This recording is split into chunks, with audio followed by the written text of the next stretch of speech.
Olá, amigos. Eu sou o Tenente-Coronel Aviador Flávio Kaufmann, veterano da Força Aérea Brasileira, segunda geração de minha família na FAB e, como gosto de dizer com muito orgulho, piloto de caça. Eu criei esse canal Política de Alto Nível para debater os assuntos atuais da política brasileira. E eu queria pedir aos amigos que gostarem desse debate ou desse tipo de assunto que se inscrevam no canal. O fato de se inscrever no canal não quer dizer que concorde com o que eu estou falando, mas simplesmente quem se inscrever vai ser avisado com antecedência e nós vamos poder ampliar esse debate que eu acho que é bom para todo mundo, porque quanto mais gente pensando criticamente, melhor para o nosso país. Eu começo o papo de hoje com uma pergunta para todos. E se para reencontrar a liberdade o Brasil precisasse primeiro atravessar o sofrimento? A política, dizia Platão, é a arte de guiar a república em direção à luz do bem. Mas quando os governantes esquecem a natureza dessa luz, confundindo-a com o brilho fugaz do poder, essa mesma república termina por mergulhar na escuridão. Foi num contexto de desencanto com a degradação institucional, com a roubalheira esquerdista, que em 2019 o lema de campanha de Bolsonaro, Brasil acima de tudo, Deus acima de todos, encontrou imediato eco na alma coletiva do povo brasileiro. E isso ocorreu especialmente entre os membros das Forças Armadas, onde ainda viceja o ideal de coragem, lealdade, honra, dever e pátria.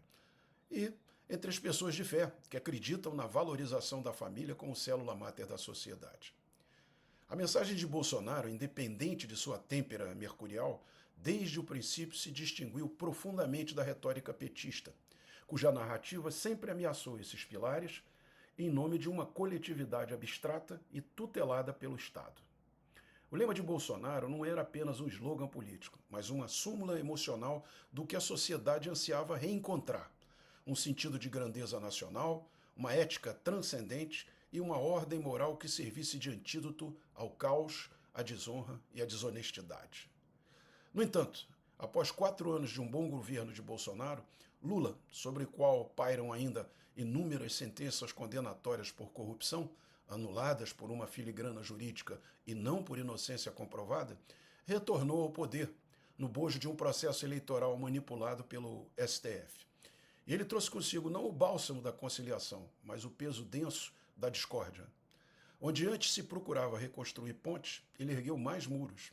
Onde havia um ambiente institucional tenuemente iluminado, ele soprou a névoa da desconfiança, do revanchismo e do isolamento.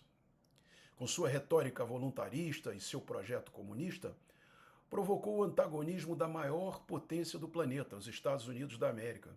Não por patriotismo lúcido, mas por uma cega e perigosa vaidade ideológica. E assim, conjurou para o Brasil a possibilidade concreta de sanções devastadoras, um castigo econômico que pode lançar o povo à penúria, punindo justamente os mais vulneráveis, em nome de um nacionalismo que, a um internacionalista como o Lula, nunca pertenceu de fato. Desonesto por vocação, apressou-se em se esquivar da culpa, embrulhando-se na bandeira da soberania e vestindo o manto cínico do discurso fácil. Nós, os pobres, contra eles, os ricos. Uma farsa retórica que busca transformar sua imprudência geopolítica em heroísmo de palanque. Se Lula trouxe a treva a um ambiente que antes respirava luz, Bolsonaro, por sua vez, foi aquele que trouxe inicialmente luz a um ambiente escurecido. Mas não por ser ele mesmo a luz, e sim por ser um imperfeito instrumento de Deus, através do qual a maior parte da sociedade produtiva reencontrou seu reflexo moral, seu desejo de ordem, liberdade e pertencimento. Pois no Brasil de hoje vive-se essa confusão fundamental. Um país suspenso entre a claridade e a escuridão, entre a esperança de redenção e a realidade do colapso. E nesse cenário de inversões simbólicas que se encontra hoje o tormento silencioso do cidadão comum. Esse homem ou mulher que não participa dos salões do poder, mas que paga a conta dos poderosos. Ele vive hoje uma tortura íntima e moral. Sente o peso de apoiar a reação dos americanos às atitudes e palavras ofensivas de Lula por temer as consequências econômicas que isso trará. A inflação nos alimentos, desemprego, paralisia industrial, fragilidade da moeda, em suma, sofrimento para o nosso povo. Mas, ao mesmo tempo, esse cidadão comum é assaltado por uma ideia incômoda e incandescente. E se esse sofrimento trazido pelas medidas retaliatórias de Donald Trump for o preço da liberdade? E se essa dor momentânea for a agulha do destino costurando uma nova história para o Brasil? Uma história com mais justiça, menos corrupção, menos tirania togada e menos conluio entre partidos e tribunais. Agora, como fica então nesse quadro o militar, esse guardião último da soberania, diante de tamanha dubiedade? Para ele, o dilema ainda é mais cortante. Sob os códigos castrenses, que jurou respeitar e que o obrigam à obediência ao governo escolhido pelo povo, aplaudir qualquer ação estrangeira que afete o território, a economia ou o governo nacional poderia configurar traição à pátria.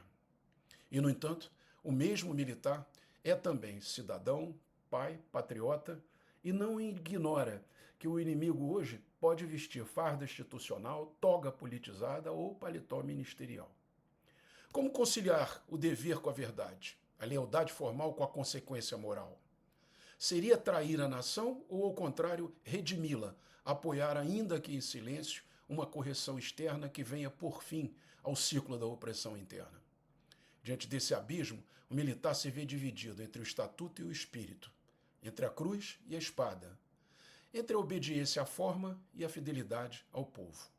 Assim, essa pessoa comum, civil ou militar, que abomina Lula, reconhecendo nele o agente das trevas, que ainda não consegue enxergar, no entanto, com nitidez a luz em Bolsonaro, caminha como Antígona, entre a obediência e a revolta, entre o dever de salvar o presente e o sacrifício pelo futuro.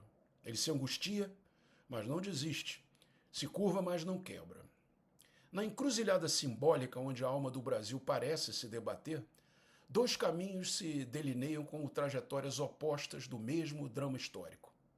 De um lado, o caminho que leva à área iluminada, onde se encontra não apenas Bolsonaro, sofrendo o martírio por sua integridade moral, mas também outras pessoas de bem. É pedregoso, ruidoso, marcado por excessos e tropeços, por erros e acertos, mas ainda aberto ao vento da liberdade e ao sol da verdade, mesmo que filtrado por algumas nuvens de imprudência e vaidade. De outro, há a vereda sinuosa que conduz à área sombria, onde se encontra Lula, cercado por um séquito de cúmplices de capa preta, adornado por discursos de libertadores, mas enredado nas trevas da corrupção, do crime organizado, do autoritarismo disfarçado, do compadrio, da revanche institucional e do culto à mentira conveniente.